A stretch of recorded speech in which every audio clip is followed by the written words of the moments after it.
한때는 다들 그렇게 믿었습니다. 직장을 오래 다니고 국민연금을 꾸준히 부으면 은퇴한 뒤에도 큰 걱정 없이 살 수 있을 거라고요.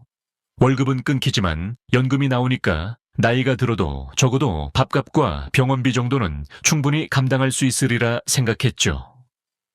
노후 준비는 연금이면 된다는 말은 오랫동안 흔한 상식처럼 여겨졌습니다. 하지만 막상 은퇴하고 몇 해가 지나자 현실은 생각보다 훨씬 무겁게 다가옵니다. 처음엔 괜찮았습니다. 퇴직금과 모아둔 돈 그리고 연금이 매달 나와서 숨통이 트였죠. 그런데 어느 순간부터 돈이 빠르게 줄어드는 게 느껴집니다. 생활비는 계속 들어가고 병원에 다니는 횟수도 늘고 자식들이 어렵다고 하면 외면하기도 어렵습니다. 무엇보다 모든 것이 조금씩 더 비싸졌다는 걸 몸으로 체감하게 됩니다.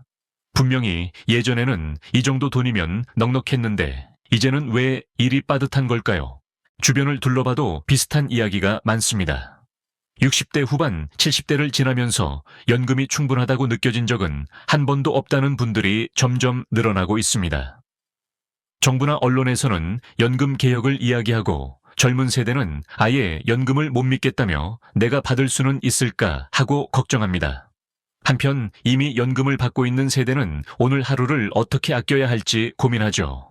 그렇다면 질문은 분명해집니다. 왜 우리가 생각했던 노후와 실제로 맞이한 노후 사이에는 이렇게 큰 차이가 있는 걸까요? 연금은 정말 부족한 걸까요? 아니면 다른 문제가 숨어 있는 걸까요? 오늘 이 이야기는 그 질문에서 출발합니다.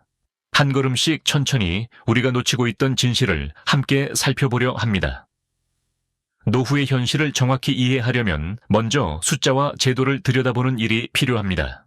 현재 한국의 국민연금 수급자 중 상당수는 월 평균 60만 원 안팎의 연금을 받고 있습니다. 2024년 기준 전체 수급자의 평균 수령액은 약 62만 원, 여성 수급자는 이보다 훨씬 적은 약 40만 원대에 머물고 있습니다.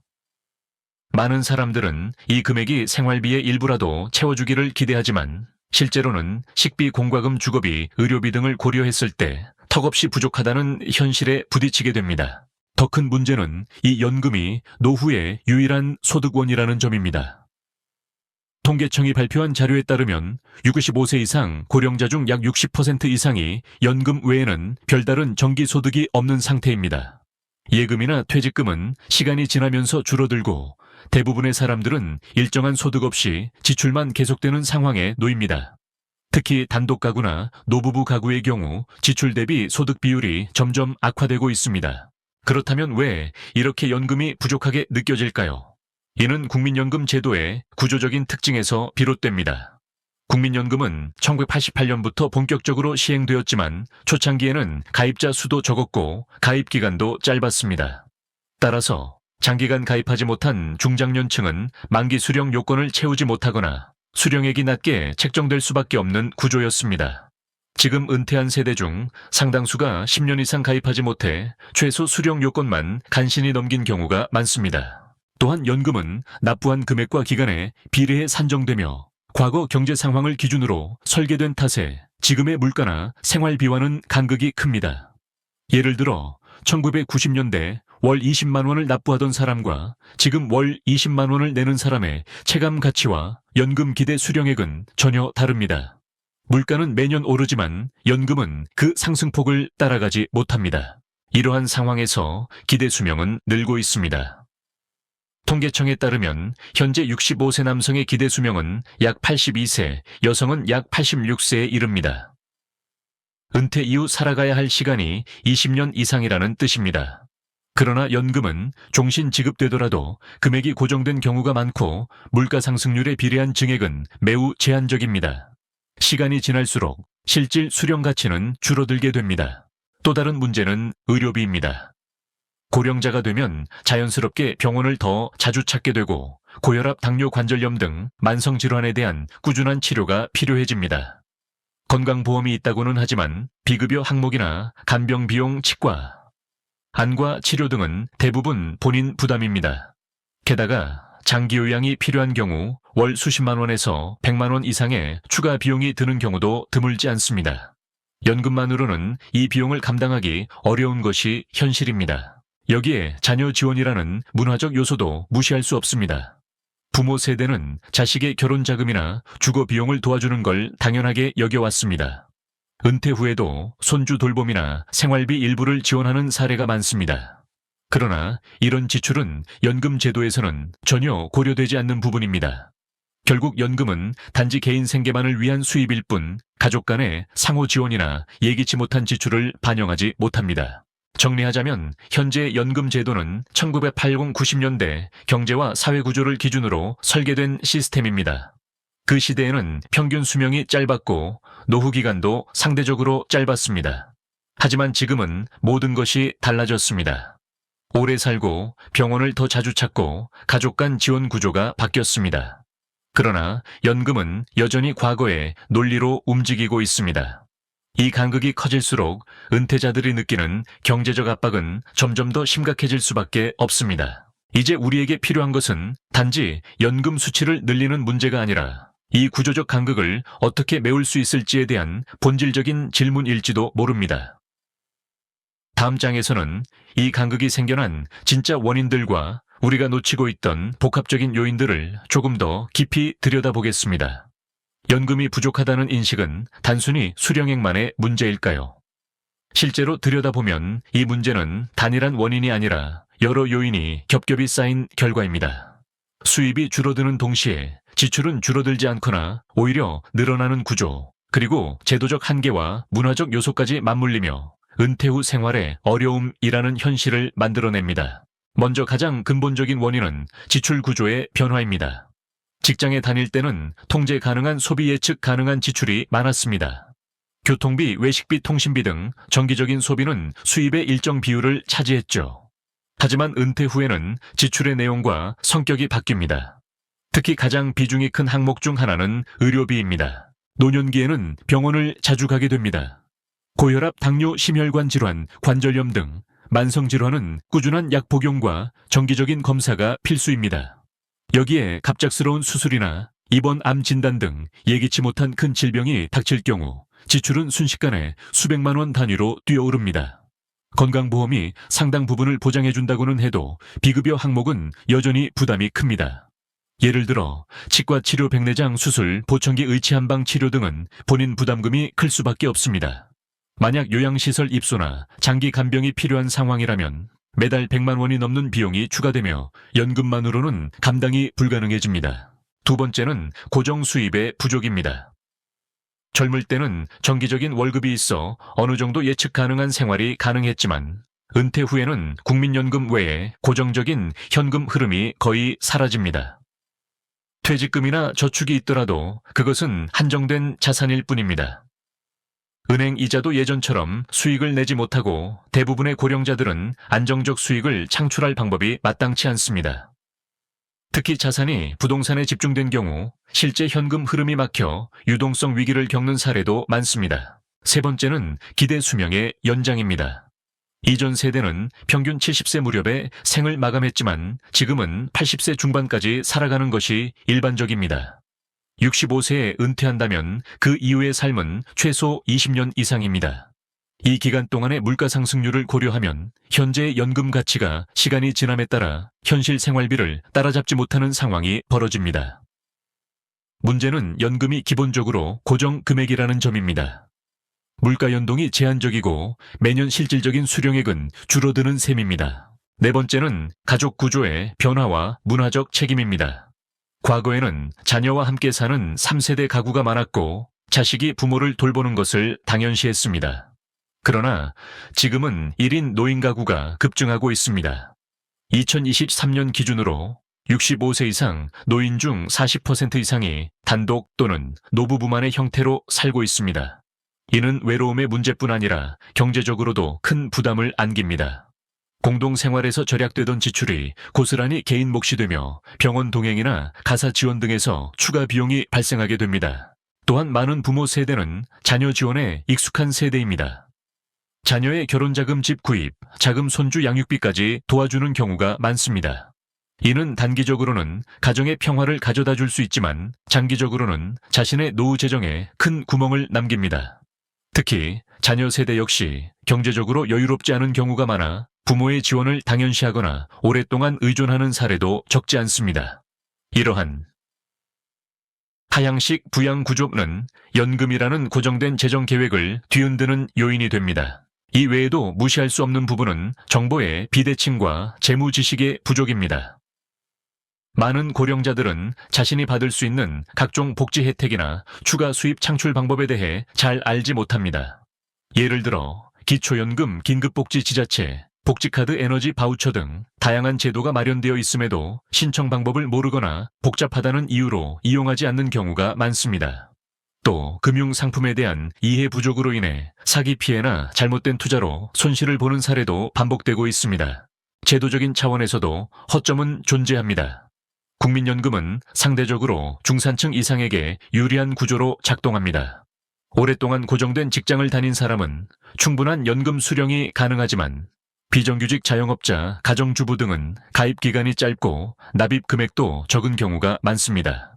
이러한 구조는 결과적으로 사회 내 격차를 고스란히 노후 소득으로 이어지게 만듭니다.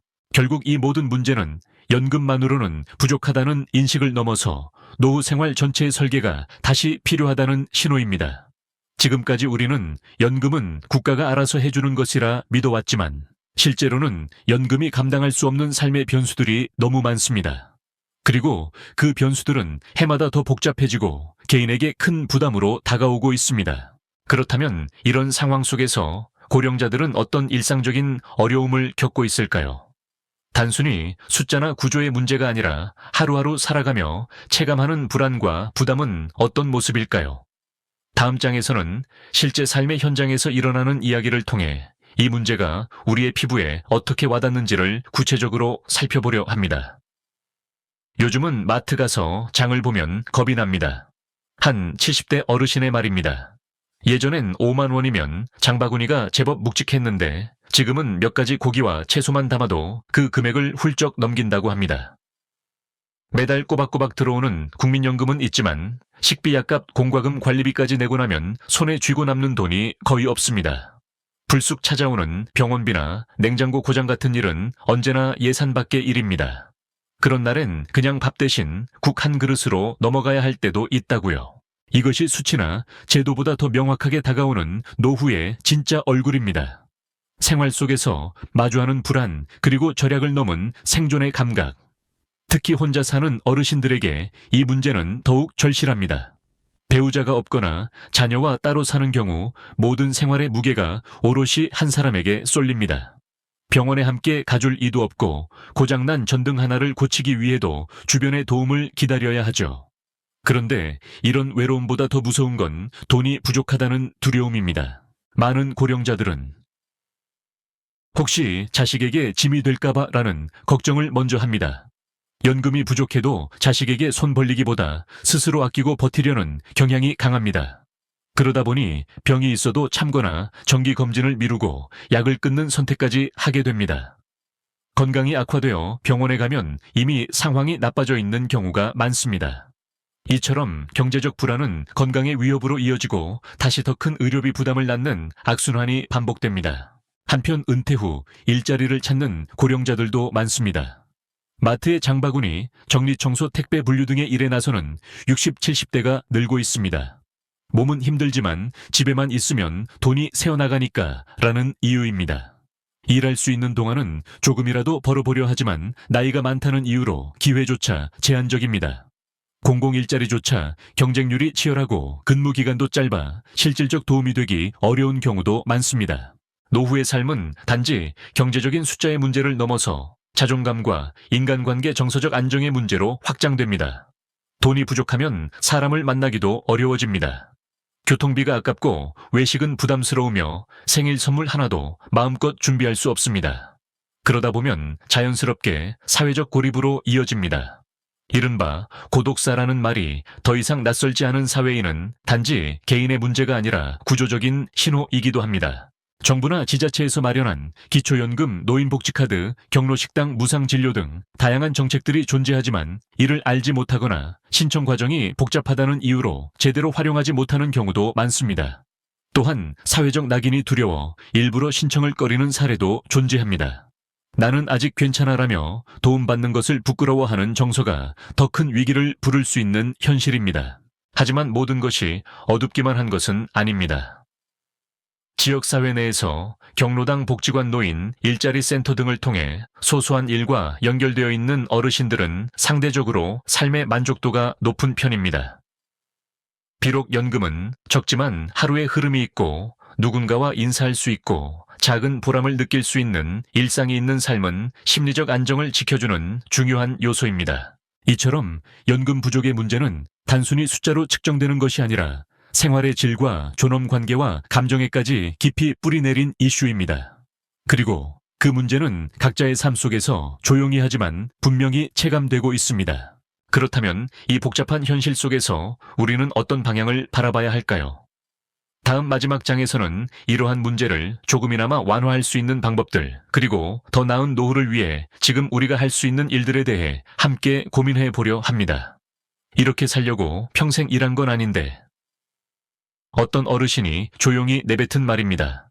그 한마디 속엔 서운함, 체념, 그리고 아직 끝나지 않은 희망이 함께 담겨 있었습니다. 연금이 생각보다 적고 삶은 생각보다 길어졌으며 하루하루가 생각보다 더 고단해졌지만 그래도 우리는 살아갑니다. 그리고 그 삶은 여전히 의미 있고 소중합니다. 지금의 노후는 과거 세대와는 전혀 다른 풍경을 가지고 있습니다. 기대 수명이 늘어나고 가족 구조가 달라지고 돈의 가치가 바뀌었습니다. 하지만 우리의 인식과 제도는 여전히 예전의 틀 안에 머물러 있는 경우가 많습니다. 연금이 모든 걸 해결해 줄 것이라는 기대는 이제 현실 앞에서 수정될 수밖에 없습니다. 이제는 국가가 해주는 노후가 아니라 스스로 준비하고 함께 돌보는 노후에 대한 생각이 더 절실해진 시점입니다. 그러나 희망은 분명 존재합니다. 하나는 제도의 개선입니다. 국민연금과 기초연금의 연계 방식, 물가연동률 보완, 비정규직 자영업자 보호장치 확대 같은 변화는 시간이 걸리더라도 반드시 추진되어야 할 방향입니다. 또 하나는 지역사회의 역할입니다.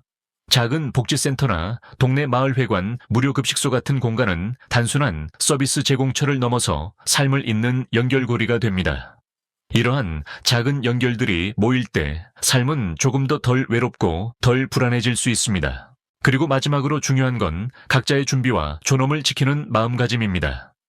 재무계획을 미리 점검하고 지자체나 복지기관의 도움을 적극적으로 알아보며 주변 사람들과 관계를 이어나가는 작은 노력들이 오히려 삶을 단단하게 만들어줍니다.